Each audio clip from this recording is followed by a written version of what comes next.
Welcome to 1000 Gurus. Andre, welcome to the show. Thank you for having me. I appreciate it. Don't worry, those intrusive thoughts were completely by design. I was Yes. messing with you. Yeah, welcome to the show, Andre.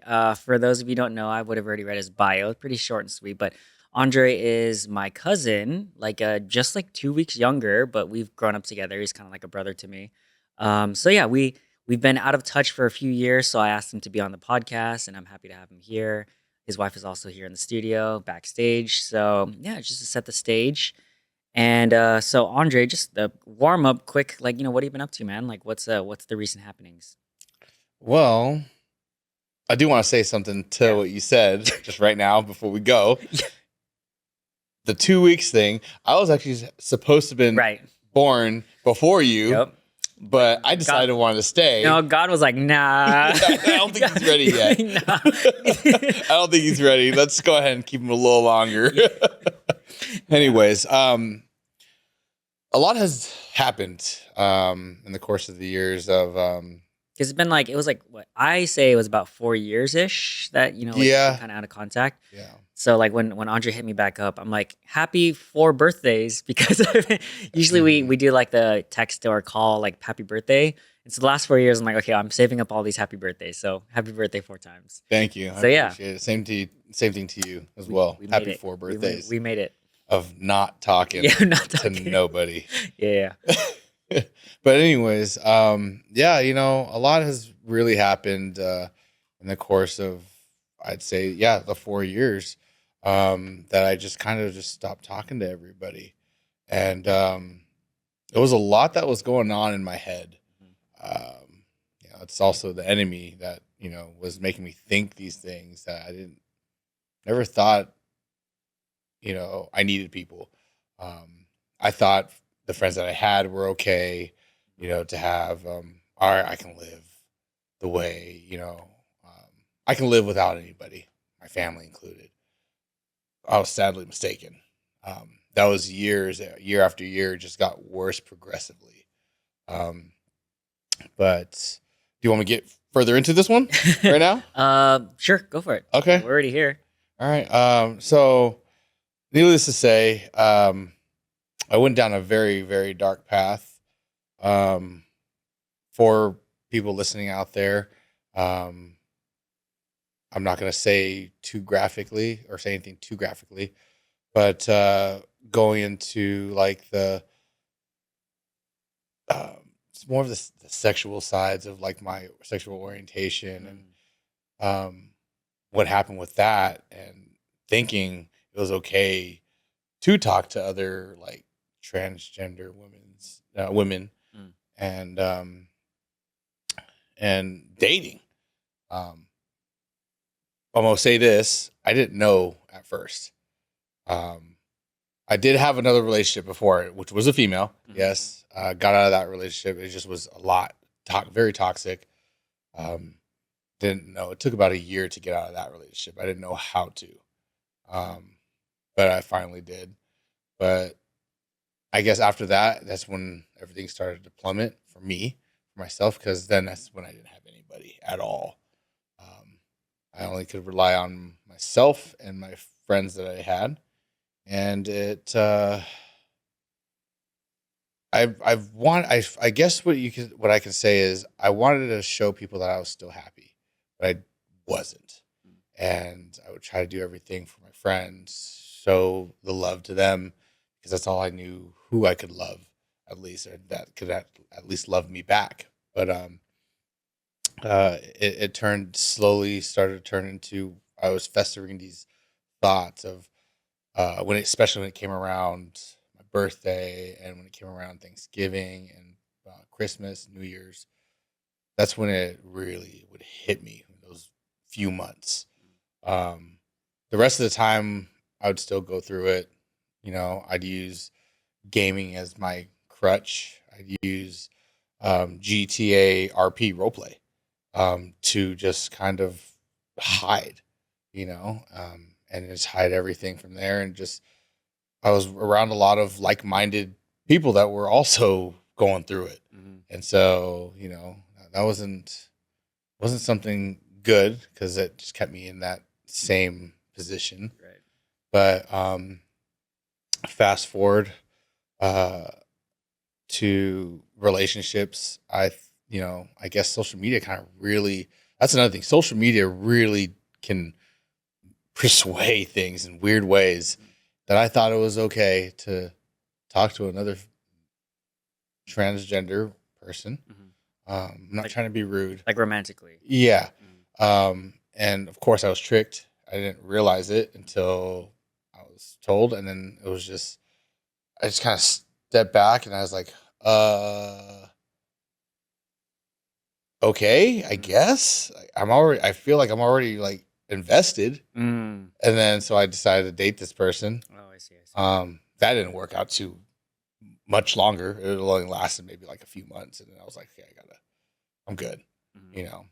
Um, but anyways, yeah, it was doing things that were not right that I thought it was, that became okay to me. But yeah, that's really Yeah. what it boils down to. But I guess also the final straw of why I'm here now is because of uh, I almost committed suicide. This was the second attempt. First attempt was a little bit in the past, but we'll talk about that Mhm. as we go on. But it I had so many anxiety attacks to the point where I couldn't even work. I would be at work, and I worked for a good company. Dexcom was a biotech company for like diabetics. Um, but it just I would have to stop. I got to go home. I can't deal with this, and I would cry, and I'm talking about cry, and didn't know how to handle it. Um, and it was like getting pushed to the edge of the cliff. And I got to the point where I got to that cliff and I just was like, there's nowhere to go now. I'm just bombarded by all this bad energy and what the enemy has been putting in front of me. And thinking that the enemy was saying, your family ain't going to love you. There's no point going back. Mhm. They're going to hate you. You know, you're disowned. That was really what was going on in my head. Mhm. Like Um, it was your own brain telling you that you were disowned by your family. yeah. Mm. Um, and that's uh, basically just kind of turned into where I was in my room most of the time crying. But the time when I was looking at my phone, I had my mother's phone number up. Um, didn't know she had two phones. But it took me about an hour to call that number because I had in my head that I was going to go Mm. and jump off the Coronado Bridge. And I was going to call my mom and tell her that. And I was going to tell her I'm sorry. And, but when I called her, the first thing when she said hello, like very confused because she didn't have this number. And I said hello back. But hearing her voice after how many years was like probably one of the craziest feelings. I dropped everything just kind of just came out Mm. and I started crying. And then my mom started crying. And that's when it became, obvious that she was happy to hear me. Um, but I couldn't do it to myself to go and jump off. But they came down and picked me up. And from there, it turned into, fixing myself and,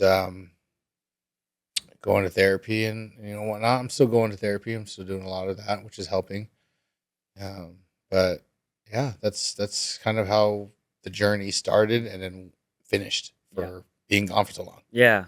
Dang, that's crazy. Thanks for sharing. Obviously, and man, 5 minutes in, we're already deep. Yeah, we're already deep. But yeah, obviously for the audience, like we haven't talked in like well, we caught up, like a couple months ago, right, when you reconnected, and I know you've been like living like near your mom and stuff like that, Mhm. and so obviously we're happy to have you back, and it's nice to connect, and thankful that you're here to share your story. Yeah, well, I have a few questions on what you said before, but maybe we'll come back to it.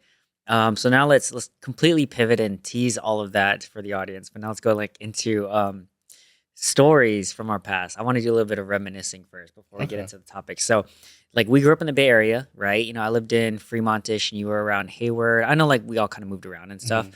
but remember how both of our moms were like working single-ish moms, and so we would go over, like my sister and I would go over to your house with you and your sister, and then like your mom would watch us, and then vice versa. Your mom would drop your you and your sister off at our place, and then our mom would watch you guys. So like we kind of did this sort of back and forth. Mhm. So our two duo siblings, all four of us would always like basically we're like four siblings getting into shenanigans. It was always fun growing up with them because we'd always make fun of Andre for always like wanting to eat everything. And then he would cry when we take away his food. He'd be like, "No, that's my like chocolate pie thing." And then my sister and I would just do it just to mess with him. So my sister's the oldest, I'm the second, and then Andre's 2 weeks younger than me, and then Adrian is a couple years younger, Yeah, right? a couple years. Yeah, so it was like we're very similar in age, but it would always be that thing. And I guess if you have a story, but I'll tee off mine. One of the things that was fun to mess with you with was like, so we had a strict rule in our household that in Filipino culture there's like ate and kuya, right? Mhm. And so like when we were younger, if Andre ever calls me not kuya or my sister not ate, like if he calls us by our names like Marley Jo or MJ and then JR or myself, then like my mom would like go off on him. And it's like respect culture, right? And so I think whenever we would mess with you and then you to retaliate, would be like, JR, and we're like, "Ooh, what'd you say?" And so we go to my mom. We're like, "Mom, what Andre said, he didn't call me kuya," and then you get in trouble, and then you start crying, and then it's all just a mess. Yeah, this is like sub 10 years old. We're all this Yeah. young, but so that was always funny, and that's kind of like my impression of Andre. Even though he's way bigger than me now, like I always still see him as like my quote unquote like little cousin, but we're basically brothers. Yeah. So do you have any other fun stories growing up? Oh yeah, a couple. Well, the one where the kiss of the dragon. Yes. I will never forget that. That stuck in my brain. Oh, That was bad. That I Do was you want to explain that, or do you want me to explain it? actually. You know what? I'll let you go and explain Yeah. this one. So there's a movie called Kiss the Dragon by Jet Li, and all of us were obsessed with that movie. Like we grew up on like these martial arts films, especially Jet Li. And there was a movie called Kiss the Dragon where at the very end climax, spoiler, Jet Li like has this little pin, like acupuncture pin, and if he puts it in the right point in the back of your neck, you basically explode. Like blood just shoots out of all your orifices, right? And so Andre thought that was real. And so my sister and I we're gonna like kiss of the dragon you, like put like to the back of your head like a I don't know, a pencil or something. Yeah. And you like start crying and screaming like, "Oh, stop, no, don't do it, don't do it." And so we just mess with you all the time. Like we're gonna do it, and you would just like be bawling. I would cry like so literally hard. cry like really hard. Like he thought that was real. That was hilarious. That was bad. I was so scared. I was like, "You really gonna kill me?" I was like, Like stop crying, Andre, we're gonna do it. And he would cry more. gosh, yeah, that was pretty brutal. But the other one was when we were in Pacifica. I don't know if you remember this one, Yeah. but when we were in that apartment over there, and one of Asian went to go to the toilet and had diarrhea. I hope she doesn't listen to this. No, I hope she does. And we would sing diarrhea poop just like that in that cadence. So his little sister Adrian, right? Like used the restroom, and then maybe there's like poo or something left Yeah. over or whatever. So Andre and I would sing in a harmonized like melody, diarrhea poo, Diarrhea poop. Just like and then that. she would start crying. Man, this child, so much trauma we gave each other. Bad trauma. Kids are assholes, man. Yeah, we are. We all are. Exactly. Gosh, man. I do remember that. Yeah. That was my favorite jingle, man. If my phone, my ringtone, I would put it on today. Yeah. Yeah, that's funny. Cool. Yeah. So yeah, grew up in the Bay Area, and then so the other thing I wanted to remember is like, so after we graduated, we're both graduated at this point, right? Mhm. So like, I lived in Irvine, called in a group house with my dance friends called Titan Tower. Actually, Andy Ho, who was on the show, lived with me. He was one of my roommates, And so Andre lived in SD at the time, and he would come up for our weekend parties. It was literally weekly parties. Like every weekend, our roommates would throw parties, and then so Andre would come up. And you were in the military at this point? No, I was already out. Oh yeah, out of the military. And so it'd be crazy ragers. And this was when Andre was super fit and he was Army strong. And so we would always make this joke. I'm like, yeah, let's go Army strong. And then during like Rage Cage or beer pong, they'd be like, Army strong, Army strong. And then Andre would take off his top and he's just like flexing and playing beer pong. And I was like, yeah, that's my cousin, let's go. That's crazy. He's like full on. Yeah. So my God. Oh my God. Andre when he was in his male modeling phase. Yeah, the male modeling phase. Exactly. It's so funny because like, you know, we watched Zoolander growing up, right? Zoolander with Ben Stiller and like male models. Right? Oh my God. So when Andre got into modeling, we're like, you're a male model, Blue Steel. Ripped, man. Yeah, that was the time. You know, actually, what's so crazy about this photo is during that time, I didn't think I was ripped. Oh, really? Oh, I had body dysmorphia like crazy. And so I went to this, and they told me, hey, you got to go do an angel fragrance modeling thing. And so I was like, okay, I'll go do it. So I went, and they had to oil us up and everything. But we were doing it in the bag. We had a half an hour of time. So we just started training. We just were like getting a pump on, crunches, push-ups. That's what we were literally doing in the back for 30 minutes. And then he was sitting there telling me, I think if I can remember his name, I think it was Mike. Yeah. Looks like a Mike. Yeah. And he was like, dude, you're freaking shredded. I was like, no, dude, I'm not. Yeah. I was like, dude, I haven't trained like my abs for like 5 days. I'm a sumo man, dude. Like I eat crazy. Yeah. Yeah. So, but now when I look at it, I'm just like, what the heck? Yeah. Like, what was I doing? Like, how did I look that good? In my face? I'm not boasting about it, but of course, yeah. You know, I was like, how did I do that? You worked hard. Yeah, I really did. I definitely did. Because like the thing I respect about people in shape is that no one is in shape on accident.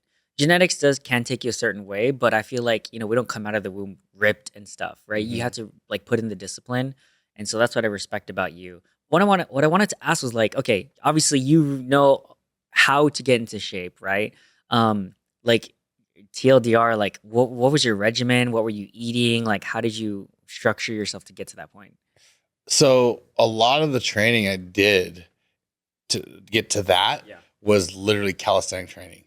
And I'll tell you this. Yeah. Like body weight stuff. Yes, body weight training, literally. And making us look bad, the funny thing about it was I was working for America's Tires in Union City. So what I would do, it was about 6.5, 7 mile distance. Yeah. So I started out taking the train from Fremont off of Stevenson and taking it to Union City. And then work was literally right there, just not even a quarter of a mile. Yeah. And I would literally, I would go and work and I would throw tires. I would literally get the shipment of 400 to like 600 tires. Damn. Right. And what I did with that was, hey guys, let me do the shipping because you guys don't want to do it. So let me go ahead and do it. Yeah. That gave me an excuse to train, you know, while on the job. So what I did was I would use the tires. I would lift it. I'd do 5 reps and then I would throw it. I would throw it up in the air. Oh, easy. Up to the second floor. Oh yeah. Throwing tires, second floor, easy. Easy, buddy. And I would do that. That was for that many tires. I mean, I'm not even going to do the math because my math is not that great. Yeah, you're like, I don't care. I got abs, man. I don't need to count. Count my abs. Yeah, and then we would literally, like, we'd be in the back, you know, when there was downtime, and then the guys would come back there and be like, let's do a push-up, like, competition. Let's go. Yeah. And so we would do that. You're like, you want to play this game? Are you sure? And the jiu-jitsu, too. So one of the guys was always mess with me. I'm like, let's get back here. Let's roll on the cement. Let's see what you got. Yeah. And I'd choke them out and whatnot, but that was near. Was this was after Army, right? Yeah, this was after Army. After Army, okay. Yeah.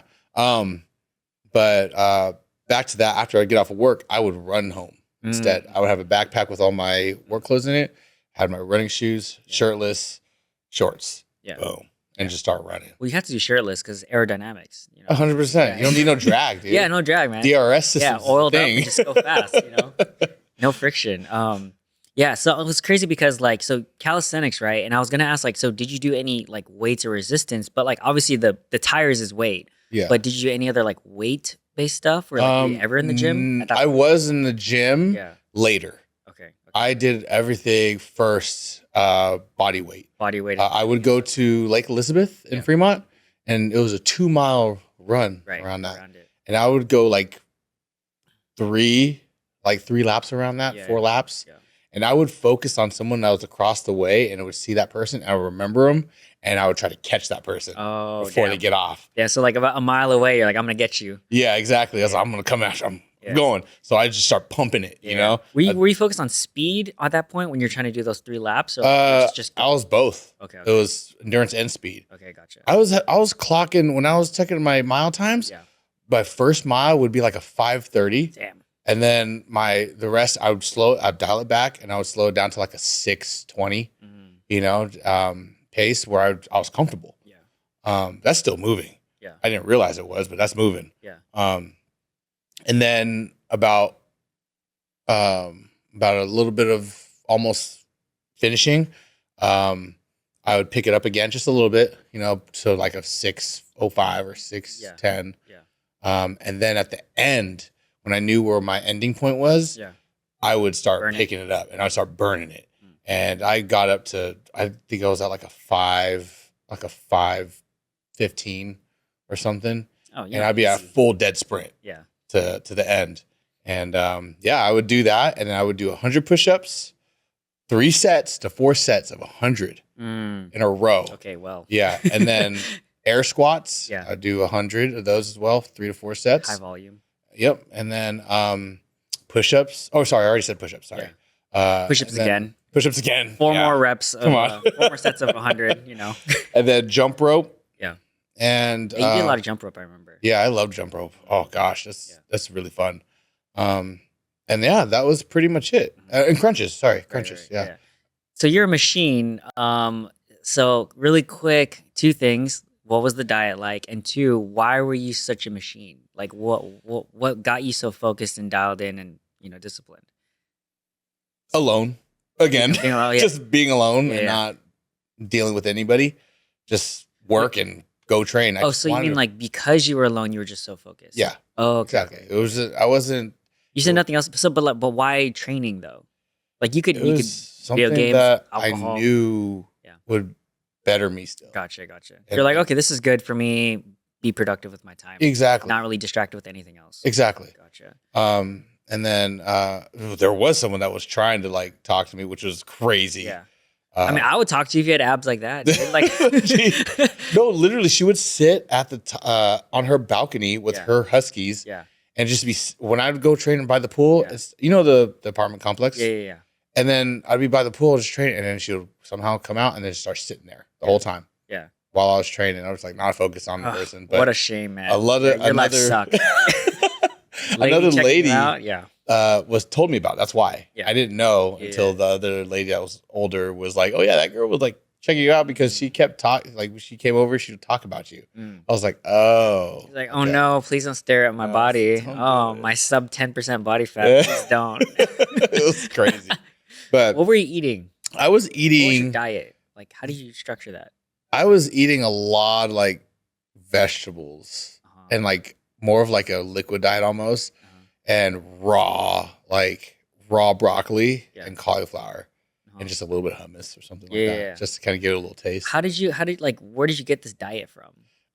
On my own. Oh, you were just like, okay, veggies, like lean protein. Yeah, Okay, fish, Gotcha. chicken. So there wasn't like something you were following. Someone told you were just Yeah, lean and veggies and stuff. exactly. That's all I did. I had a decent knowledge to be like, okay, this is what I should be eating. I shouldn't be Yeah. eating beef. Yeah. Should be eating red meats as much. Yeah. Chicken is what's going to get me cut. Chicken, fish, and eating a lot of vegetables Yeah. and having fruit. Was it difficult to maintain that? Like, so I think that, okay, so from a regular non-machine person, right, eating just broccoli and fish and chicken and stuff like that is difficult. And so like people are like, oh, but taste and flavor, like how did you, like were you didn't care? You're just like, fuck it, like just chicken. I got it from someone that was a bodybuilder. I forgot his name. Yeah. But what he said, and I'll never forget this. He would always say, I don't eat for taste, I eat for function. And so I just decided, like, you know what? Okay. I want to be that guy. Gotcha. I'm going to eat for function. Gotcha. So it was bland. Yeah. Okay, so it was the mindset that really just like numbed the palate of like, okay, I don't need it to be like so powerfully flavorful. Like I'm just doing it for a purpose. Yes. Gotcha. Exactly. I feel it. Okay, cool. Well, that was a side tangent. That was just for me. But let's see. Anything else before we move on to our first actual topic? No, I don't think we have anything else really to talk about. So that's Andre, just throwing tires, running and push-ups and making fun of each other and stuff like that. So that's basically my conception of my cousin. Okay, cool. So let's rewind it back a little bit. So now holistically, where did you grow up? We kind of went over this. And like, what were your main influences growing up? My main influences growing up, gosh, racing was one of them. That's right. Yeah. Yeah. Go-kart racing. Started Le Mans karting in Fremont. Remember that? I do remember. I only went like once or twice, but you were into like racing video games as well, right? Yeah. I currently do have a full-on racing sim. I don't doubt that. Right now, it's in the storage right now. But we want to set it back up soon at some point. Don't know when that's going to be, so I can't put a timeline on it. But when we do get our house, we want to set up so we can race. And of course, the little one, she's excited. She's seen it. She's like, "Oh, that's so cool!" I'm like, "Yeah, I can teach you how to race, girl." But yeah, I think with that, gosh, racing was just kind of in my blood because of Papa. Papa was racing.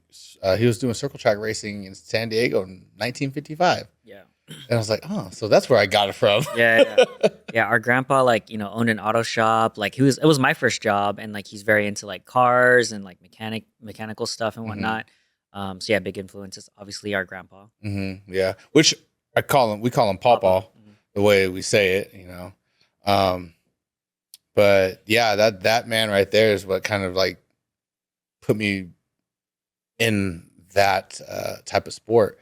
And man, I loved it. Don't get me wrong, because man, when we went to Le Mans racing, we were you were like setting records or something. Yeah, I was fast, and I was only in I was young. Yeah, I was like near Annie's age, maybe. No, maybe sixth grade, pre-high school, of course. Right? Yeah, pre-high school. Yeah. But I remember we went to church camp.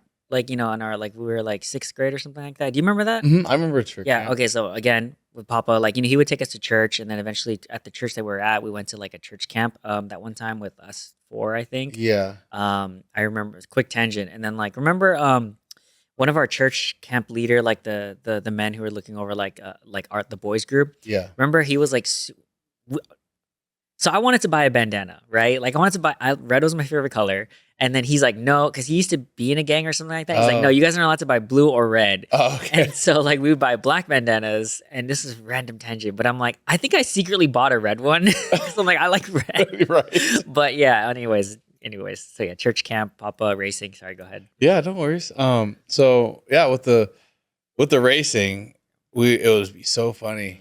But I was so confident, right? That kid, oh yeah, I'm gonna whoop all these adults. Yeah. And you hear all the adults. I'd always hear them. Oh man, you're gonna get whooped, man. I'm gonna take you on the inside and this and that and yada yada. And I'm sitting here looking at him. Me and Papa look at each other, right? That look. We're like, He's like, you go get him, show him what's up. And so we get in there, and I start in the back automatically, just not in the front. Let them do their thing. You want to humble them from the back. Yeah, humble them from the back, exactly. And then and lap them. Yeah. I've lapped them. I think I lapped them 4 times. Dang, I would have been crushed. I would have just gone. They were, we got off. We got off the track, and it never fails. Every time, once I got off the track and took off my helmet, they're like, "How old is he?" Yeah, he just burned all of us. What in the world? And I'd take different lines, but I was quick. I'd come around them corners and I'd find their mistakes, and I'd just capitalize on their mistakes every single time. Yeah. It's a chess game. It really is.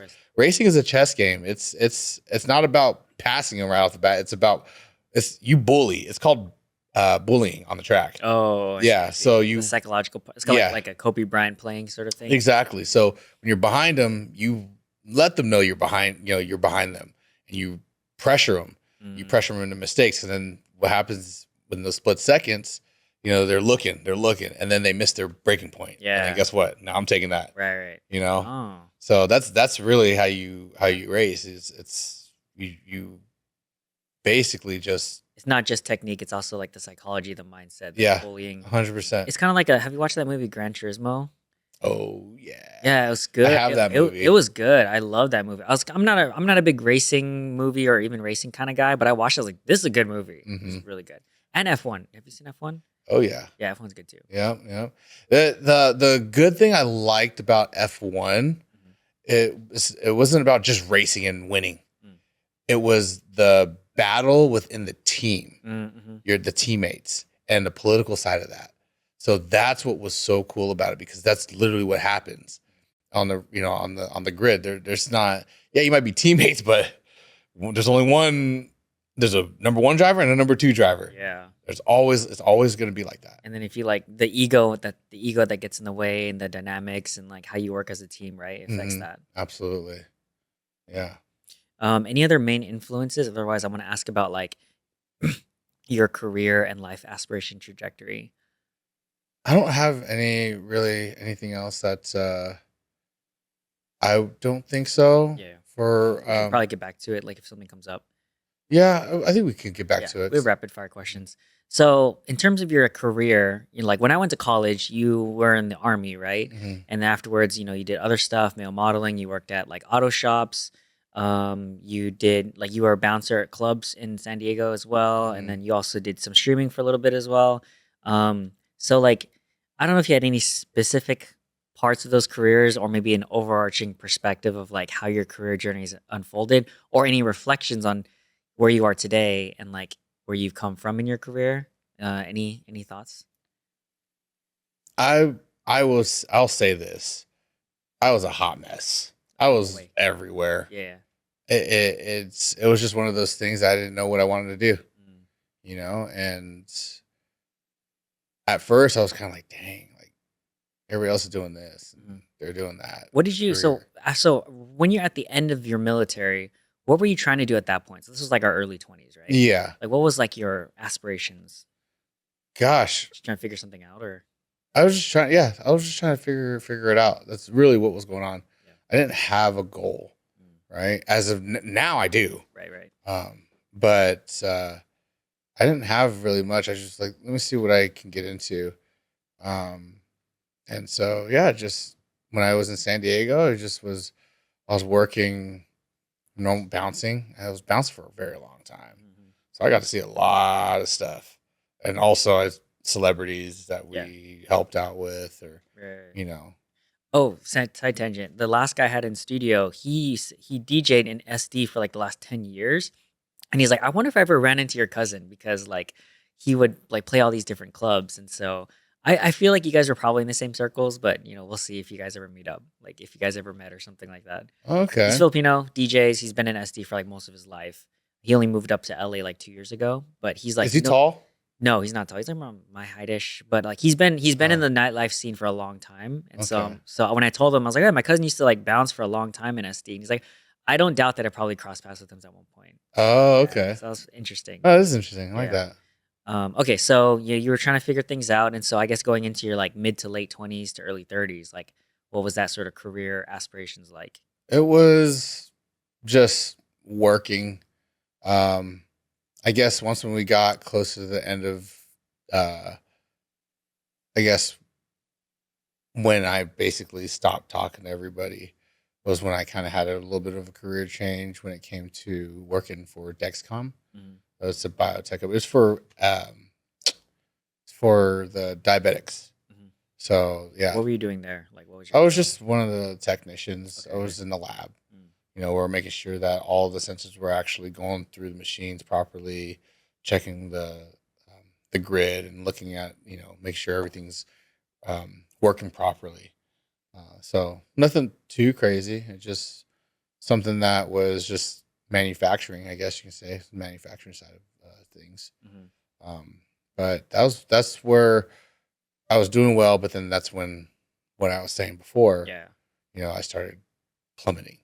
You know, um, But yeah, there's nothing really going on from there. And then I guess moving on from there to slow. Um, yeah, I just now have a better career change. I don't know if you want to go into Oh that. yeah. So I was gonna Cool. ask, so what are you doing now currently? And I know you have, career trajectory that you're Yeah. going towards. Do you want to touch on that? Yeah. So right now I deal with caregiving. I take care the Filipino thing, right? It's definitely a Filipino thing. You're such a stereotype, man. I know. Gosh, man. Um, but yeah, I help take care of um, elderly. Also, I work at an elementary school right now with children with disabilities. Actually, I wouldn't call them children because they're adults, Gotcha. but it's at the elementary. It's called the ATP, Adult Transitioning Program. But they're not able to obviously live on their own, Right. but it's just kind of like teaching them fundamentals, functions, very simple things that we take for granted, actually, that they can't do on their own. And to us, it feels so simple. To them, it's like it's like almost impossible, you know? So, I have to think about that. But also it's good work. It's good, honest work. And it does make me feel good. I'm helping. Um, but yeah, it's not the career path I want. Yeah. It's work and it's good work. Yeah. At least I am able to do what I need to do. But now the VA has got everything set up to where I'm able to go to school and they pay for it. And so I'm working into going towards like cybersecurity, IT type of work. Obviously, I got to start from somewhere. So looking at like CompTIA and learning the language. So I'm a little nervous. Don't get me wrong. Very nervous about it, but as long as I'm just plugging in and plugging away at it, and I should be fine. Mhm. I'm only thinking about it because I have a wife and I have a beautiful 11-year-old daughter. That's she's my stepdaughter. It's my wife's uh, kid, and she done.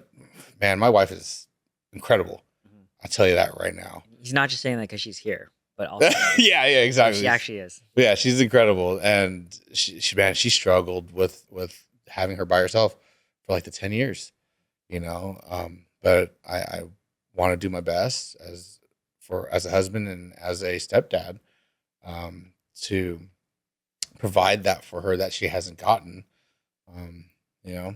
But that's just a little short snippet about that. Yeah. But that's who I now am working towards. Yeah. I'm making sure that all the stuff I'm doing now is for them, not for me. I can't be selfish no more. Mhm. I can't just go off and do random things on my own. Yeah, of course, of You course. know? Yeah, I love that. Thanks for sharing. And it's funny because, so when Andre reconnected back with me and with everyone, he's like, "Hey, Kuya, been MIA, and stuff like that before we caught up on the phone." He's like, "Oh yeah, by the way, I'm married and have a kid." I'm like, "What the I've not talked to you in 4 years, and all of a sudden you're married and you have a kid," which I think is crazy. But I'm like, okay, that checks out. That checks out. But yeah, I'm super happy for you, man. Thank you.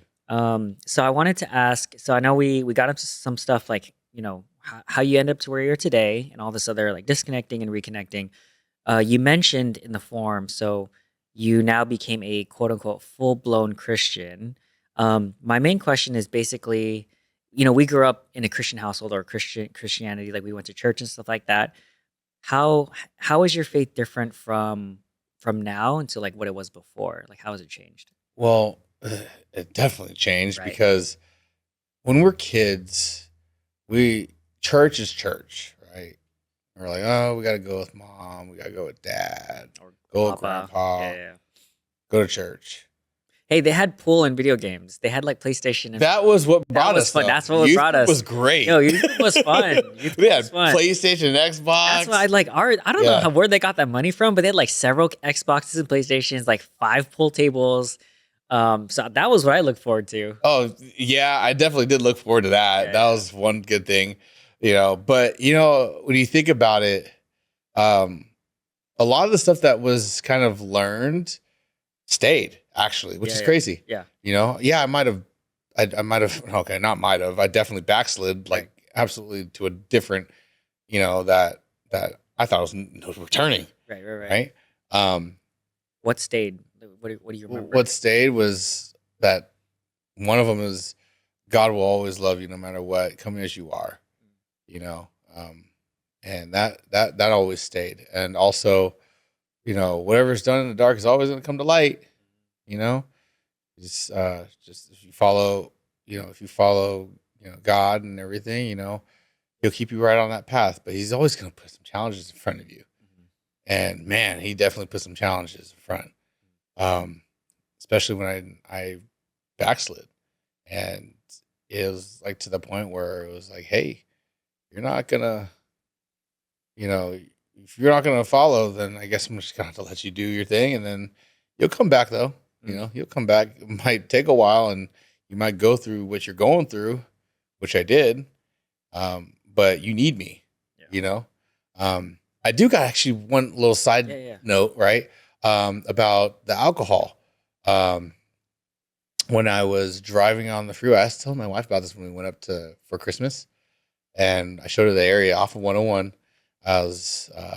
We're coming from I was going to a party in Palo Alto with people I worked with at Google, contracted, by the way, not actually at Google. Mm-hmm. But they had alcohol, Hennessy. That's one thing I will never touch ever again. But I was drinking, and then I was tired, and I was like, you know, I'm pretty drunk. Let me just go ahead and lay down over here on the couch. Did that, and I thought I was going to drink water. No, I fell asleep, so I didn't get to drink the water. I get woken up, and they're like, "You got to go." I'm like, looking up, I was like, "What are you talking about? Yeah. Going where? Yeah. I'm drunk, dude. Like, I can't go anywhere." Yeah. And all of a sudden, like, he's like, "No, you got to go, man." I was like, all right, I guess. Thanks, dude. Yeah. Whatever. And then so I left. Damn, that's crazy. Yeah. You're drunk, just go. Yeah, what? Exactly. And so, and by the way, don't drink and drive, guys. Really don't. Yeah. Please don't. I'm sure the story does not end well. It does not. And that's why I'm very big on like people, like when they're drinking or anything, like stay. You know, you better freaking stay. Do not drive anywhere. Make sure if your friends are drinking, make sure, you know, take their keys, let them get mad at you, whatever. But, you know, in the long run, they're going to thank you. But yeah, so what happened was I decided to just go lay in the car. So I was like, all right, I'm going to go ahead and just like lay down and just sleep. Dude comes to my freaking window and just knocks on the door. Hey, can you take this guy home? I was like, the heck? I was like, wait, what? I was like, you're waking me up to take another drunk dude home, and I'm drunk? Yeah. Yeah, you're the only one that's here that can. Bro. Okay. I was like, that's crazy. Great decisions all around. Yeah, absolutely. Great decisions. All those people, I tell you right now, you guys suck. Like, that's the worst people to be around. Never be around those types of people that make you want to get on the road. Yeah. But yeah, I was like, okay, I guess I'll take the guy. Yeah. I felt drunk, but I didn't think I was that drunk until, and it was Henny. That's why I'm saying this. I will never touch Henny ever again. It was 3 times I've done Henny, and it just did not end well. But this time was, I opened my windows, put his address in. I go, all right, dude. Good luck. Literally, good luck. I was like, I'm drunk too, just by the way. Yeah. So we're going, and when the wind hit me is when I got really drunk. That's when I started blacking out. Oh, shit. And I don't know how I got him to his house. Yeah. And he was looking at me, and he's like, all right, dude. He's, you know, I was like, go inside. I said, is it okay if I come in? He's like, nah, dude. Like, sorry, dude, I can't let you in the house. Damn. I was like, dude, that's crazy, bro. I said, well, I guess I'm just going to sleep out in my car. Yeah. He says, dude, I don't recommend you sleep in your car. You're going to probably get robbed. And I was like, dude, where are we? We're going to get robbed. so I didn't even know where we were at, by the way. Yeah. So I'm just like, okay, I'm obviously somewhere not good. Yeah. It's probably the east San Jose, maybe. I don't know. Yeah. But I put my stuff on again, and I was like, all right, well, it's either do I get robbed or do I just go ahead and start driving again? Great options. Yeah, great options. So I decided to drive. and get myself home. I stopped on the freeway on 101, already out of South San Jose, where there's like those golf course along the right side. And this is where God was actually played here. 'Cause I didn't think about it then, but now I'm like, oh my gosh, that's God being, this is like a supernatural situation. And I was like, I stopped and I was like, what is that? What's that in the road? And it was like a figure of a person just there. And I was like, and I stopped and I was looking and I go, I'm confused. And then like I came to again and I'm like, oh my God, I'm on the freeway. I need to start going. So I started going again. So you're stopped in the freeway lane. Literally stopped. Not on the side. Dead stop. Not even on the side. In the middle of the lane. Yeah.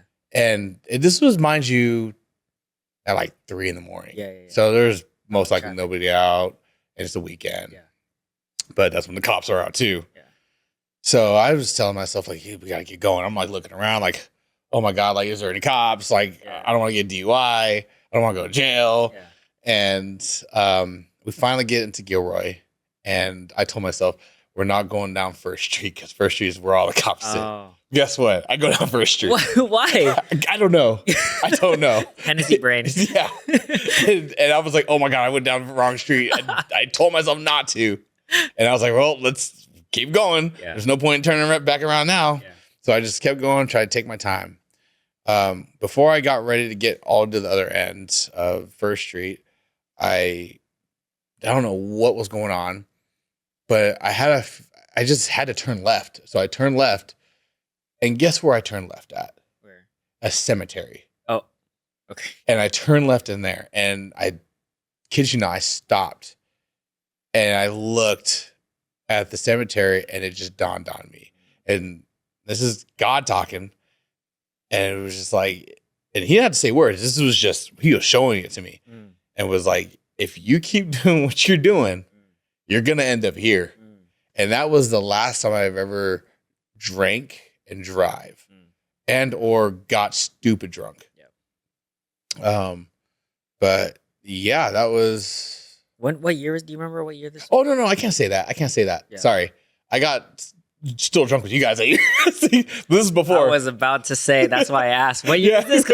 I've seen you drunk. So okay, is that the end of your story? Because I had a story too. Yeah, go ahead. Yeah, this is this happened before. Lying on my podcast. I know, lying. But I had to think about it. I was like, let me timeline. Yeah. No, not drinking and driving. Sure. Sorry. But I mean, yeah, of course drank. But yeah, never was stupid like that. I know you didn't let me go drive anywhere drunk. Okay, so can I tell you my story now? Yeah, go ahead. So we were at maybe my cousin's house, like Atilani's place, and we were drinking family party. Right? And so Andre was drinking his heart out because I don't know if it was like you broke up or something about a relationship because you were like crying over some girl. And then so you were going fast. I'm like, oh God, he's gonna get. And so obviously he weighs a lot more than me, right? And so like he's already like leaning over the car, like throwing up sort of thing. And so I drive you home eventually, right? Yeah. Obviously I'm like sober or whatever. And so like I help him up to his apartment. Oh my God. Right? I remember this. And so I help him to his apartment and I like put him on his bed. And I'm pretty sure it was you who asked me to like take off your shirt or your pants or something. And then you were going to go crawl to the bathroom to throw up. And so I'm like, are you sure, Andre? He's like, yeah, just take off my shirt. I was like, sure, all right. And so I start unbuttoning his button up. And like, I think I took off your pants. I don't remember. I was taking off something. And I'm like, man, if someone walked in, me just taking advantage of my drunk cousin, take off his clothes, this look really weird right now. And then eventually, I think you got to the bathroom, you crawled there or something, or maybe I helped you. And so I remember when I left your apartment, you were basically like laying on the toilet or something. So that's all I remember. And I remember we talked about this afterwards, right? Yeah. And I told Ati this too. I'm like, yeah, I literally like, I stripped that guy and I just, after he was drunk and I left him there. Stripped. All confused. What did I do to myself? Why my shirt missing? You told me to take off your shirt. I swear. That's funny. Actually, so to go off of that, it was a girl that I was still having issues with. It was a bad relationship still. This is the one that I was in the military, like with. Yeah. And it was just like, even when I was over here, she kept trying to like talk with me and like, I was like, okay, maybe I will or whatever. But she like cheated on me and did all this other stuff, and I would see all the stuff that she was posting, and I was like, so what's going on here? But obviously, my emotions were, Yeah, you're heartbroken. And yeah, this is all messed up. I was yeah, like, of dude, course. but I'm not going to talk bad about the person. Yeah, Stuff happened already, of and course. The whatever. past. That's the Yeah. past. I just thought it was funny because I'm like, as you were taking shots and you're going, I'm like, oh, this is not going to end well. And you just kept going. And then at one point you were gone from the party. And I'm like, where's Andre? And then I could go outside into not the garage, but out in front of the garage. And you're just leaning over the car. I'm like, oh, let's take this guy home. Like that. Oh yeah, yeah. So, anyways, he didn't drink and drive after that, but he still drank. So, just tying up that one. Okay. Anything else on faith and spirituality, or how you've changed since then? I know you've had a huge like overhaul. And now your life's in a different direction, and you refound your faith. Anything else you want to touch on? Otherwise, that's my last topic before rapid fire. So I guess when it comes to the Christianity, right, being born again, um, and I'll say this right now to everybody here that I'm not a perfect person. Nobody's perfect. No one in the Bible is perfect, like No, minus Jesus, right? Like absolutely. all those guys who are like amazing were not perfect. Yeah, we're not perfect. It's all about what we put out for, and walking that faith. So yeah, as I said, I'm still working on a lot of stuff, but I'm still walking I'm not walking the line no more. I'm on the other side. I used to walk the fence a lot. Um, but yeah, it's, I'll tell you how it actually happened real quick. So I was going through social media and I was watching a guy, and his name is Kai Cenat, very big streamer. He does those subathons, and he raised over 1 million, I think 1.2 million. Don't fact check me, but I know it was over 1 million. A lot, yeah. Subs. Yeah. And he got all his hair cut off by LeBron. Yeah. That's just a quick little thing on it. But there was a clip that came up, and I was working at one of the facilities on a one-on-one. So for the 2 hours, I was just sitting there next to my client while they're sleeping. And I'm just like reading my daily devotional. This is when I started reading the devotional, reading the Bible. This is after you reconnected with your mom. Yeah. Okay. And I was looking at the, social media, because I'm always on social media. God, I will say this, God finds ways to everybody. There's different ways to get you to God, right? Supernatural things. This one was, for me, was social media. And just stuff started popping up. And I kid you not, there's something that came up from Kai Cenat that said, God is real. And he, all the stuff that happened with him, we don't know about. And he was saying that not all money is good money.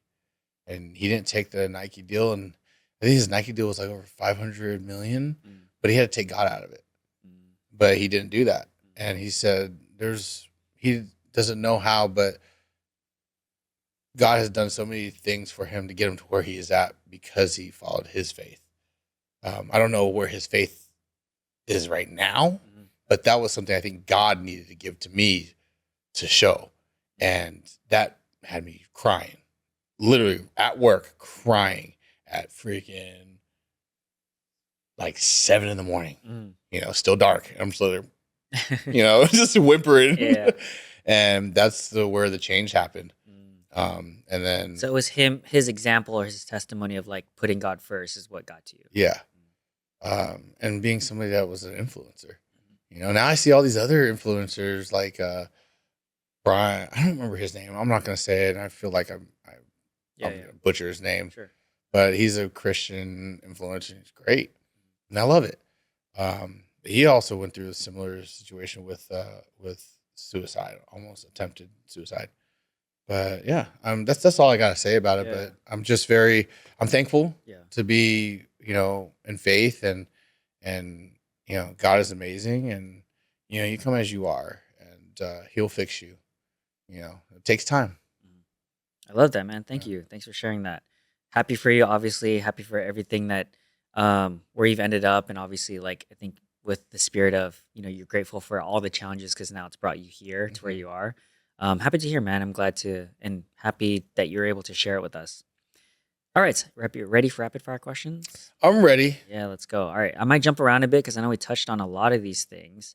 Oh man, I mean, the first four are like basically what we already talked about. But how about self-inflicted wound? Do you have a story about something that's gone wrong in your life that's your own fault and you can't blame anyone else? That's different from what we've already covered. Self-inflicting. Gosh. Man, I still self-inflict. Yeah, I'm you're going to like tell you that the right now. list I is still long and self-inflict. ongoing. Yeah, I'll tell you this. My wife's here. yeah, Communication is probably one of my things that I'm yeah. so bad at. And man, I apologize to my wife. I feel so bad. But there's things I say stuff and I make things up in my head. As I said, I'm not perfect. Do you have any And examples you can share or no? gosh, man, just thinking that she's saying something. I can't really get into detail of Sure, it. sure, sure. But just thinking that something else is happening, right? Oh. And then really it's not. But I just let it play in my head like that, and then and I'm talking about simple things, man. I'm a sensitive dude. I'll tell you that right now. I might be this big dude, but I'm sensitive. Self-aware, man. You know. And yeah, and man, I'm talking about simple things, right? A kiss. Mm. And she's like, I'm just taking my clothes off, and I'm all sad. And now I'm butthurt. I was like, what? What's wrong with me? That's funny. And so You might be what we call your girlfriend. Like I'm the girlfriend. You know that meme on online? I was like, oh, girlfriend. Like I would joke with my girlfriend when she asks a girlfriend question. It's not a girl thing, obviously, but it's more just like the sensitive sort of thing. Like, Yeah. what's wrong with me? Like, what? Yeah, and I have to say, I self-inflict a lot of Sure. them, and I feel so terrible. And my wife is she's amazing, as I say, because gosh, there's things I probably say to her, and she's just like, why, but the thing is, the one thing about her is she just lets me just go through it. Yeah, She's like, what? I'm not even gonna feed into them. Go over there and do it. Yeah. I love that. And then I come back, and then I'm. You good? Yeah, and I'm over here crying and sobbing. I'm sorry, I didn't mean to. I'm stupid. Yeah. But I just have to say there's a lot of self-inflicting on that one that I definitely do, and I'm so sorry. I'm so sorry. It's on camera. Nice. I like it. If you could give your younger self advice, what would it be? Or what was the best piece of wisdom you've ever heard? To my younger self? Yeah. The best advice I'd give my younger self is don't, you shouldn't succumb to the ways of the world. That's what I'll say. Because we do that a lot. We enjoy the things of the world, which are usually not good. And Do you have any examples? Like anything? I said the best example I'd say Or is general just, things? in general, right? Following people, trying to people please, I want to please these people in this way, I want to show it. But why? You shouldn't. You should do it for yourself. If you really want to do that, do it for yourself, not for other people. Because if you try to get gratification through others, it doesn't work. I have to say that from experience. I'm always like, I always want to people please at times. Now I'm gotten better with that. Now I'm just kind of focused on what I need to handle on my own. I like that. Okay. In the last few years, what new belief, behavior, or habit has improved your life? Gosh, softball. Mm-hmm. Because look at this. I'm quick. Yeah. If you look at the photo of me with the abs and everything, and then 60 pounds later, look what happens. Look at this. Hey, the guy with the abs is somewhere in there. He's in there. He's in there. He's I ate hibernating. Yeah, he ate him. I ate him. You are what you eat, man. You ate a ripped model. Yeah. Guess what? This is what happens. So softball, you enjoy softball it? has been helping me keep me more, accountable, moving, because I'm helping coaching our men's league. Because I played softball. I've played baseball. I played little league, so I understand. Currently, I play in field right now was shortstop, and then I've been playing first base so far right now. But I forgot that when you lived in Pacifica, you play like was Little it League. Little League? Yeah, I Yeah. remember that. Like I can remember the photos in my head of you like sitting on the grass and like you had like a brown and white outfit or something. Yeah, I played for a couple different teams. Yeah, yeah, Little yeah, League. yeah. Orioles, Mhm, Twins. mhm. I don't remember the other Man, ones. I totally forgot that until now. Yeah. I think Blue Jays was the other one. Oh, okay. But yeah, I played for some Little League teams, and then I played high school too. But I wasn't an infielder, actually. I played catcher. Okay. Yeah, I was a catcher and pitcher. Those were the positions I definitely played. But yeah, it kept me. That's right now the habit. It's a good habit that I have. Motorcycle's my other hobby, which I love, but that's another thing. Yeah. That's cool. Let's see. How do you define success? How do I define success? Man, in my own words, how do I define success? And correct me if I'm wrong, but I think defining success is something that you actually like to do, but you do it to your fullest, and forget the naysayers. Do it if it's something that you like and makes sense to you, do it. Don't let anybody else chime in. Because it will happen. People will chime in and say, "No, I think that's wrong. Oh no, you shouldn't do that." Then that's that. Then you're not having success. So just focus on what you think is right and you think makes sense to you. If it makes sense to you, then keep going. Okay. Favorite hot take or something that you think most people won't agree with? Meaning like you think that's absolutely true, but maybe mainstream doesn't believe so. I'm gonna pass on that one. Yeah, go for it. What is your favorite recent purchase that's about under $100 that has impacted your life the most? You actually want to know what this one is? And You- this might be You this. asked for it. You know what? You wanted this question. So, and this might sound a little weird to other people. Like- maybe for people that are single. Oh, okay. I was like, not that Okay. anything we've talked about is not weird. but Yeah. sure. But for me, my favorite purchases are something I get my wife, and it could be simple as food. Her Red Bulls. She loves her Red Bulls for work, or her. I forgot what they call that one. The ones usually for Valentine's Day, like the crunchy nutty Energy drink? Rocheo. Oh, Ferrero Rocher. Yes. Yeah, Yeah, that thing. The hubba. yeah. When I get her those, or like some flowers, something like, and it puts a smile on her face, it just makes me feel good. So I think those are my favorite. That's my favorite type of purchase. Is something that I get my wife. Yeah, makes me feel good. Oh, you know what? I did get her something. Just dawned on me right now. Yeah. Sorry, I got her some nice Coach sunglasses because she was always wanting sunglasses. She would complain about, oh, I can't see when I'm driving, and then finally I was just, you know what? Yeah. I'm gonna go ahead and buy it now since you've been talking about it but haven't gotten it. Yeah. So you've been dropping hints, man. Yeah, the dropping the hints. She was actually surprised. She didn't think about that. Oh, I see. So we got to Coach, and then she was like, "What did I say?" Because I gave her a hint. Yeah. I was like, "It was something you always wanted." did she specifically say Coach, or is that just she likes brand? Or she doesn't care about the brands or anything. That's just me. Okay, that's a me thing. Yeah, I'm gonna get you Coach. Yeah. Babe, $10 Amazon sunglasses would have been fine, but but thank you. Yeah. So yeah, I guess that was a purchase that I definitely. Yeah, that's not weird. That's wholesome and probably very true. Like I'm a big proponent of spending money intentionally on things that are a good spend, and I feel like on our partners is always a good investment, right? Yeah.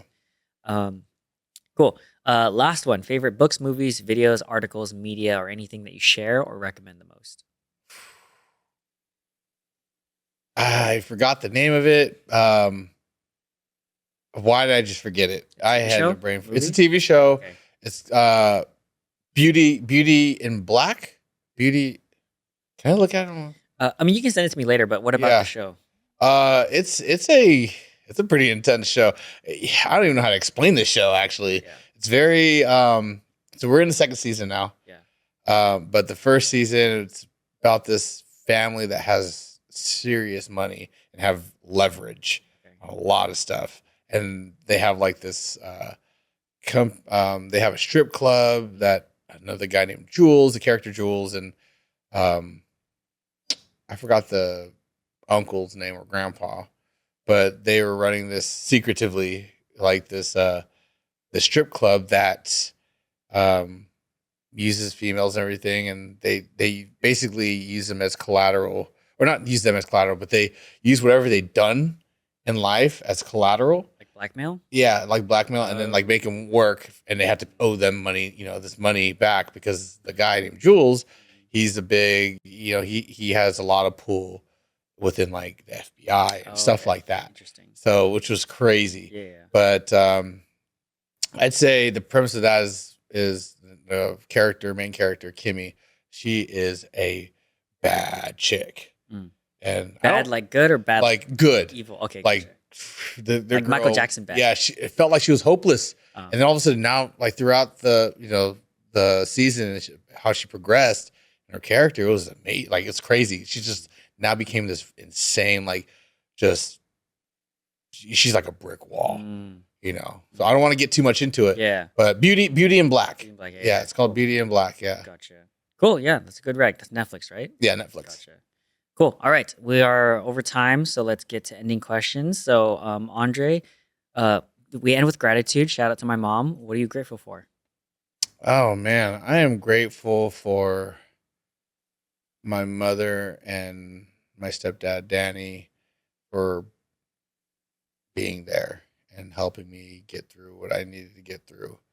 But also, I am grateful for the wonderful wife that I have that I would never thought, which was through Facebook. Mm. And it was through the dating app that I wasn't even going on there for a dating app. It was just for friends. Yeah. We connected as friends. Gotcha.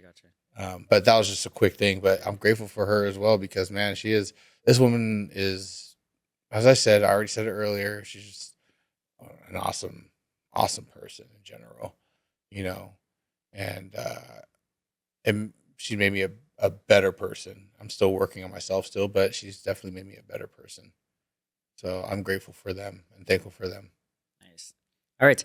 Final ask from the audience or any final takeaways you'd like them to have from our conversation? Anything we haven't touched on? Cherry on top. I don't know about anything that we haven't touched on, but I would definitely say if you aren't someone that's walking in faith, definitely look into it. Read a little bit of scriptures or maybe talk to someone that's a Christian, and But I'll tell you this: God loves everybody, you know, and He has, the reason why He loves us is because He wants us to follow in His footsteps. He's the only one that's perfect. God Himself is perfect, and I'd say that God He makes. Sorry, He is. I don't know how to say it. I can't explain it. What else? What I'll say about it to kind of bring it back down is come as you are, as I said earlier, and He will help you and He will fix you in whatever it is. That's what I'm just gonna just end it off with. Yes. Yeah, that's perfect.